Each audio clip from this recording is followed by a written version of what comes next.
আমাদের এই দুই ক্রিকেট তারকা এখন মঞ্চে আসছেন, জোরে তালি দেয় আমরা।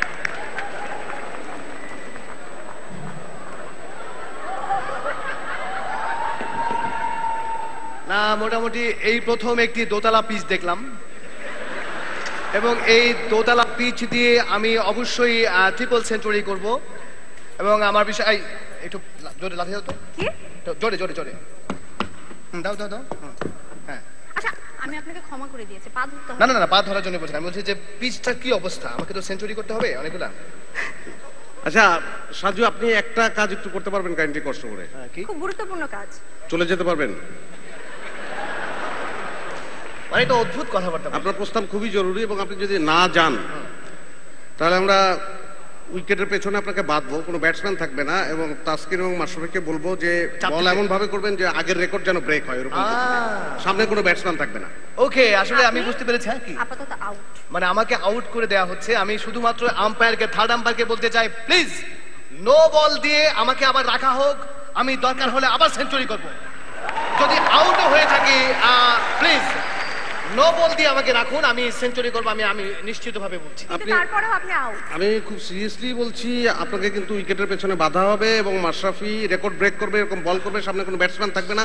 আরো ভেঙে বললে মানে ওদের তো কিছু কস্টিউম থাকে ক্রিকেটারদের, নানান, যাতে তাদের সংরক্ষিত বিভিন্ন অঙ্গ প্রত্যঙ্গ, সেগুলো আপনাকে দেওয়া হবে না, কিন্তু আমার বলটাই করা হবে। আমার এই বন্ধুটাকে যদি সবসময় থার্ড আম্পায়ার হিসেবে রাখা যেত, আমরা কোনোভাবেই দুর্ভাগ্যের শিকার হতাম না। ঠিক আছে, আমি এখন যাই, নেক্সট টাইম আমি আসছি আবার। ঠিক আছে Tisha, okay bye, thank you. আচ্ছা আপনি আউট, আমি আউট না তো? আপনি কি হাতে কোনো সুপার গ্লু লাগিয়ে এসেছেন নাকি? ছাড়েন না কেন?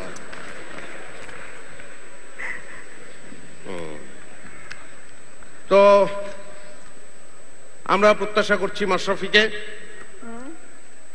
আমরা প্রত্যাশা করছি তাসকিনকে, এবং তারা দুজন মঞ্চে ঢুকছেন, আমরা জোরে তালি দেই, প্রচন্ড জোরে।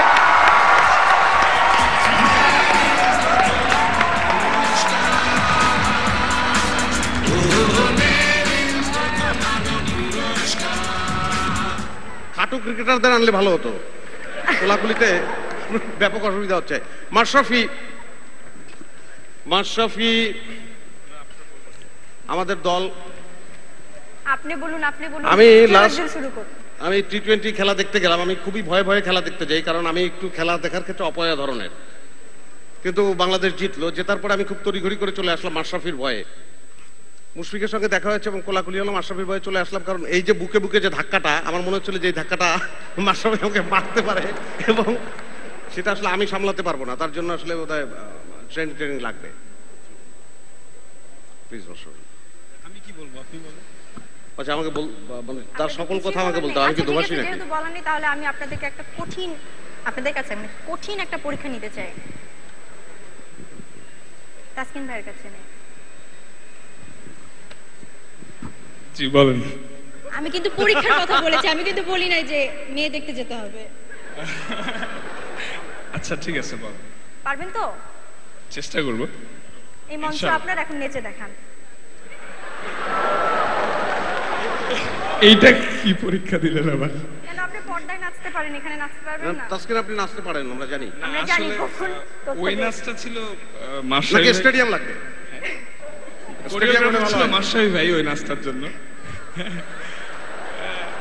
সে আমাকে বলছিল যে এই নাচটা নাচার জন্য, কিন্তু আমি মাশরাফি ভাইকে বলছি যে ভাই সিরিজ সম্পূর্ণ জেতার পরে আমি নাচটা নাচবো।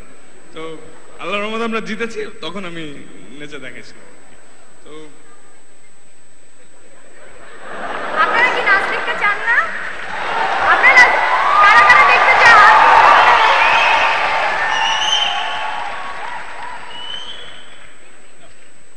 নাচো নাচো। মিউজিক লাগবে? সাকিব ভাই আপনার গানে।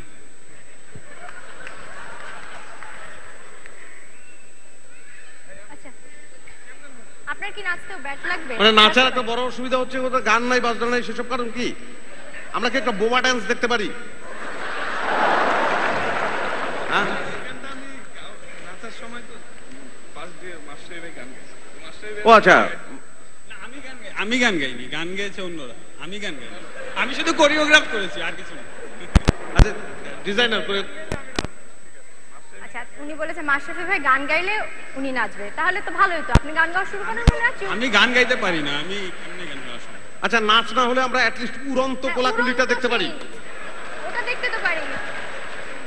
উড়ন্ত যে ঈদ মোবারক করেছিলেন আপনারা ইসে স্টেডিয়ামে, আপনি জানো ওদিকে নাকি অন্য কাউকে চাচ্ছেন?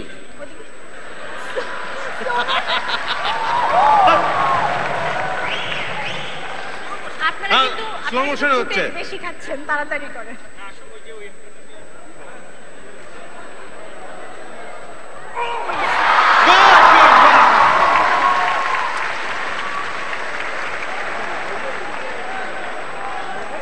ভালো, আমাদের One সম্পদ more, এবং one তাদের more. এত সহজ দেখতে খুব ভালো লাগছে। আসলে এটা তো মাঠ না, এই জন্য একটু আচ্ছা যা হচ্ছে সেটা আরেকবার। স্টেডিয়াম না হয় সমস্যা হচ্ছে না? হ্যাঁ, অবশ্যই। ওটা আমি প্রথমে বলছিলাম আর যে ওইটার তো একটা উত্তেজনা থাকে, উইকেট পাইলে এবং তো- প্রথম আলো উচিত ছিল কিন্তু কিছু ঘাস রাখা অ্যাটলিস্ট। ওইখানে at least আপনি ব্যাটিং করতেন, ও বল করতো, আচ্ছা ঘাস নাকি দেখেছিল? out করার পরে হয়তো তাহলে কি হবে না, নাচটা হবে না? আরেকবার। strike।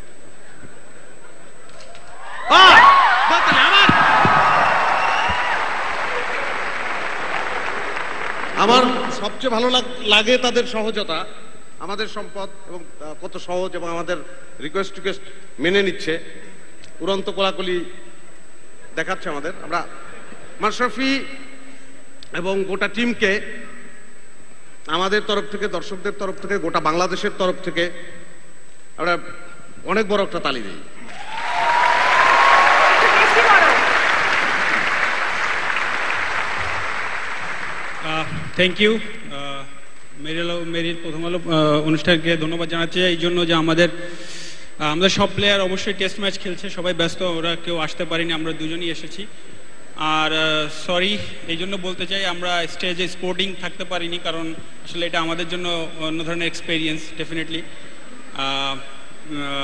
আর আমাদের অনেক সম্মানীয় ব্যক্তিবর্গরা এখানে আছেন, ডেফিনেটলি আমার নিজস্ব আমার অনেক ফ্যান, আমি অনেক মানুষের ফ্যান এখানে, তারাও আছেন। তো আমি আপনাদেরকে I am really honoured two B here.